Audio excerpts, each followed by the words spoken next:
The interesting thing about this country is if they talk about how we have freedom of choice. You know, we have freedom of choice. Yeah, very limited. If it's an important thing, limited choice. Two political parties, essentially, two. Big media companies, 5, 6. Max. Yeah. Oil companies down to 3 now, I think, overall, 3 or 4. Banks, the big brokerage houses, the big accounting firms, all the things that are important reduced in choice. Newspapers in a city, how many? Used to be 3, 4, now it's 1 or 2 that are owned by the same people, and they also own a radio station and a TV station. But jelly beans, 32 flavors. Ice cream, all the things that don't matter. The unimportant things, a lot of choices. And you know what I say? You know what your freedom of choice is in America? Paper or plastic. That's it, man. It comes down to paper or plastic, cash or charge, aisle or window, smoking or non-smoking, Coke or Pepsi. These are your choices. Everything else is kind of laid out for you. You get to do what they really want. They do what they want. The ones who own this country, they do what they want.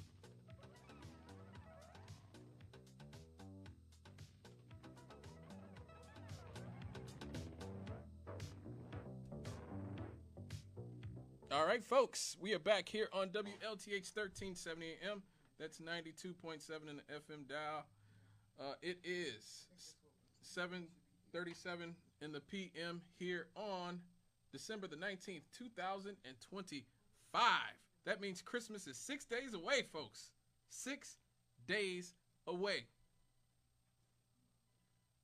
I'm not a big Christmas person. I keep it real with you. You know, look, I'm a Christian. I'm a believer, but I'm not a huge Christmas person. I'm not a Christmas fan. I don't really celebrate it, you know, because of the whole capitalist sort of takeover of it.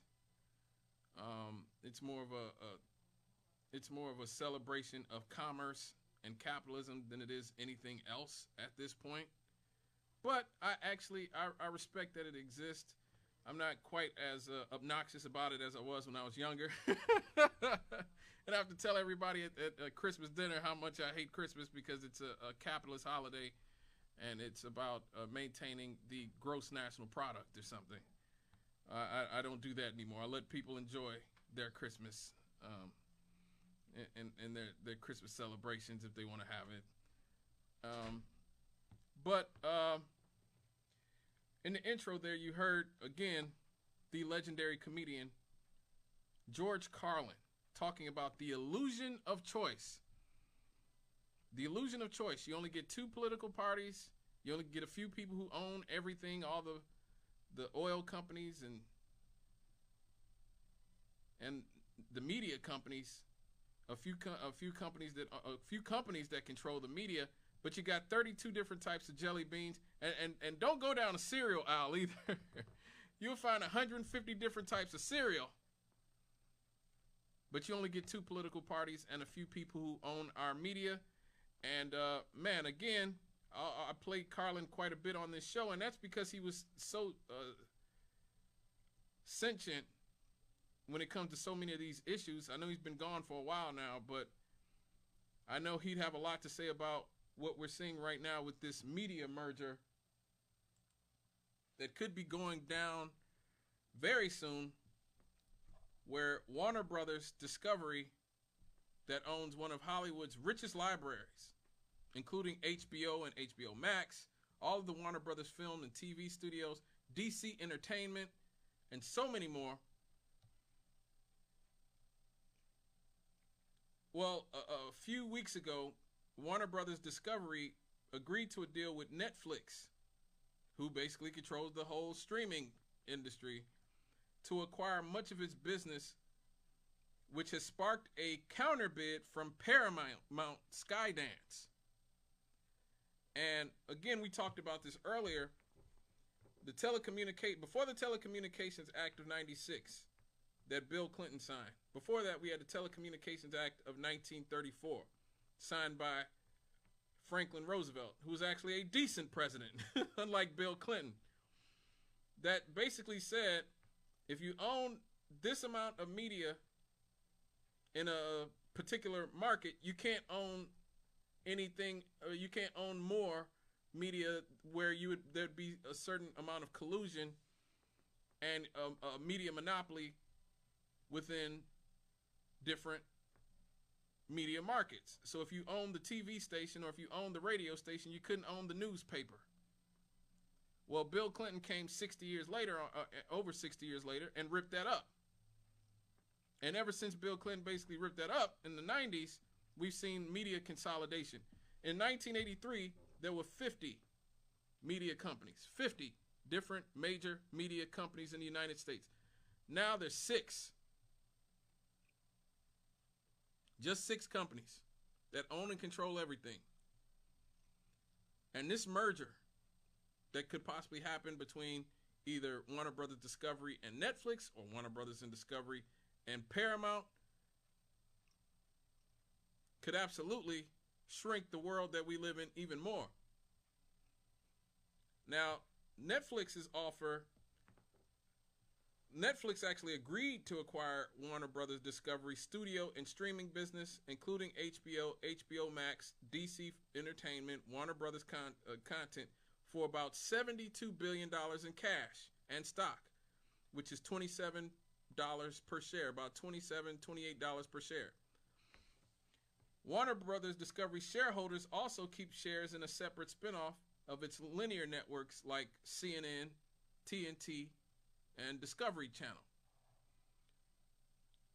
Now, the pros for Netflix is this deal is actually recognized and backed by Warner Brothers Discovery's board.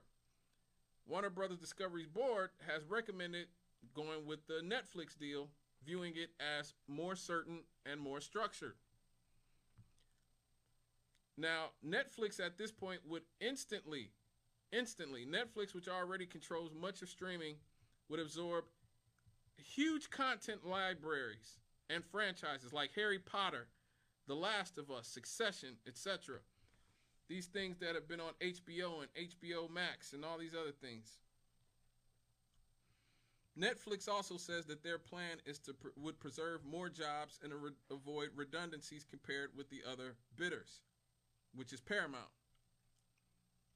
Now, this deal, the thing that could stop this deal is that it faces an in-depth antitrust review that could take 12 to 18 months or longer. And that's why it's so scary that we have an administration like the one we currently have in office, the Trump administration, which is the most openly corrupt administration in history at this point, openly corrupt. Now, maybe you could argue other administrations were more corrupt, but nobody's been more flagrant about it than Donald Trump.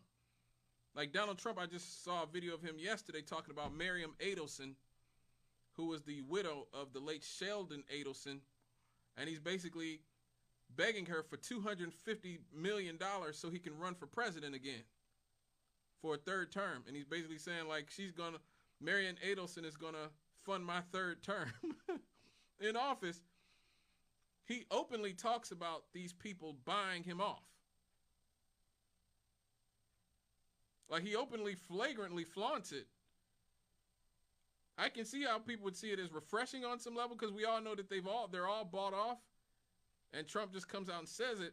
But if you can remember, going back to 2016, one of the things that Trump supporters and Trump himself said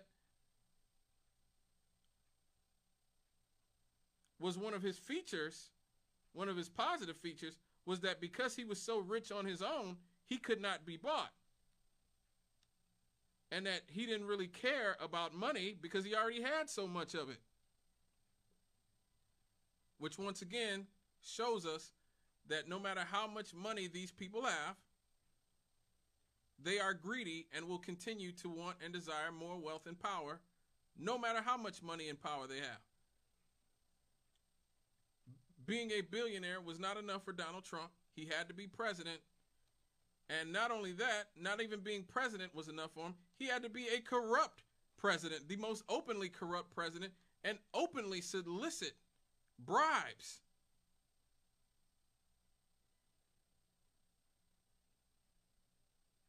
And so when you're dealing with an administration and their antitrust boards, when you look at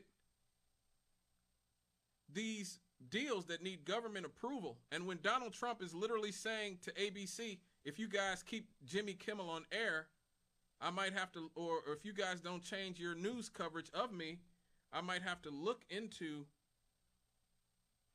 revoking you guys' license or not letting certain deals go through. That's a scary thing to deal with. Now, another scary thing about this is that Paramount, who are the other party involved here, is owned by the Ellison family. Larry Ellison, the second richest man on the planet. We just talked about him a few weeks ago, or about a few months ago. He was briefly the richest man in the world. He is an overt Zionist.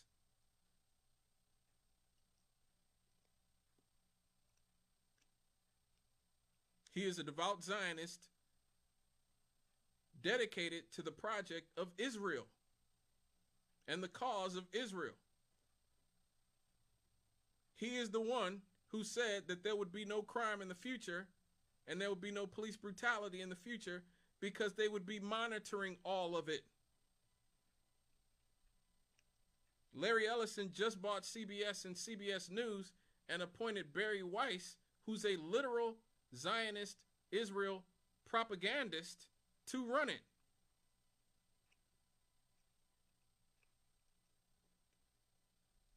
Again, if you want to know what is the downside of having people this wealthy and this powerful in our society, this is it.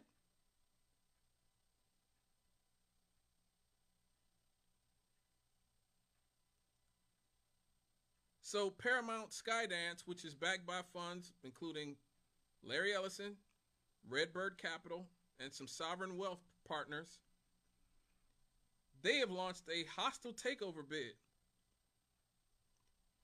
They're going directly to the shareholders, and they're saying, look, our bid is all cash at $30 per share, which is about $78 to $80 billion in equity value and $180 billion enterprise value, including debt. So they're offering a bunch of cash up front, which could make it more attractive in terms of raw dollar terms, according to some investors. Paramount's offer covers the entire Warner Brothers Discovery networks, including their TV networks like CNN.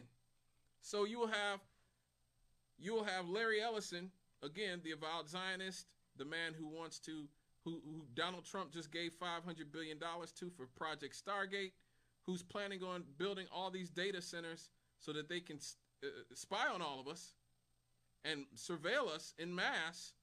This man will be controlling CNN. He'll be controlling CBS. Let me see what other...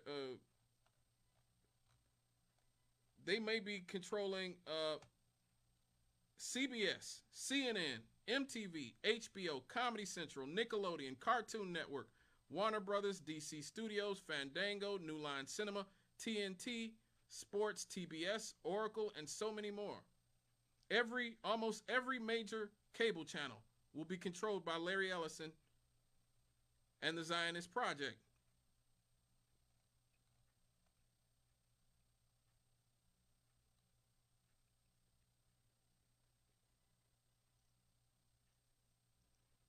Paramount bypassed the board and is appealing directly to the shareholders.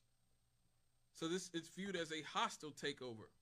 And again, since Larry Ellison has the support of the president and the administration, since he's given him so much money and he's getting so much money for the money he's given, there won't be much in the way of this deal happening if the Trump administration just said, whatever. Now, the thing that could stop them is that they still have to get the shareholders to support this. And they might have to raise their offer and satisfy antitrust and regulatory reviews. But as I said, the Trump administration is already basically owned by Larry Ellison, the second richest man on the planet. The Warner Brothers Discovery Board has publicly supported the Netflix deal and has advised the shareholders to reject Paramount's bid despite it being higher per share because They believe that Netflix's offer is more certain and better funded, it's safer.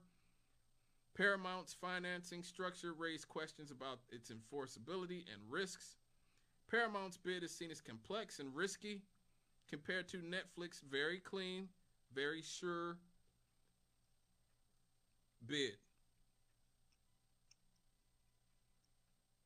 A Netflix-led acquisition could reshape streaming dominance by bringing HBO Max and all of Warner's franchises under one global platform. Again, monopoly. A Paramount takeover would consolidate all the major broadcast, cable, and streaming assets more traditionally, preserving linear TV value. This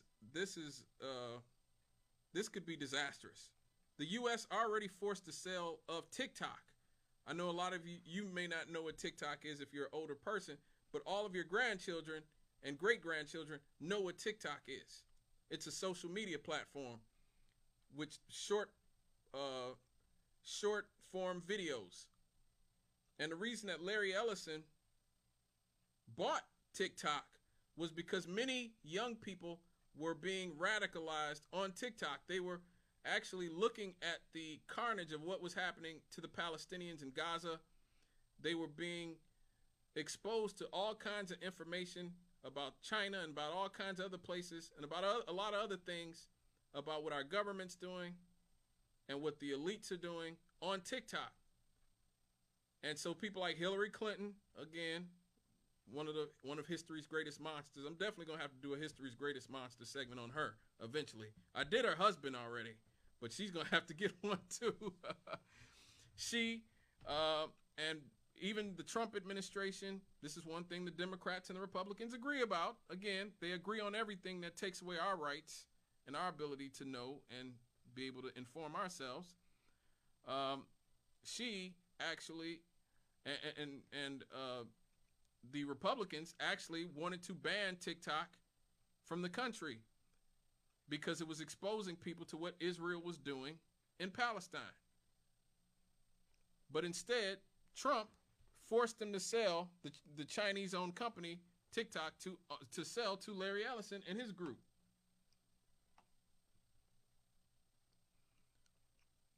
And so now, again, you basically have the second richest man in the world who owns one of the world's biggest social media platforms, particularly the one that young people use the most. He will own CBS. He'll own CNN.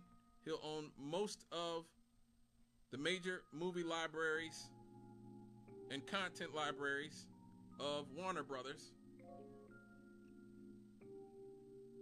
And at that point, again, you do have what is essentially the most powerful media monopoly in the history of the world. And so what will be the effect of this? It will do what always happens when you have monopolies.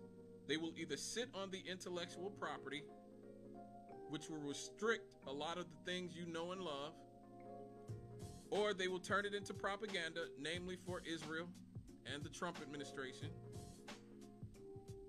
or they will sell it to you sell you content at an astronomical price. A lot of people cut the cord for cable to go to DirecTV or went to streaming because cable was so expensive. Now, with all the streaming platforms put together, you're going to end up paying more than you were paying with cable.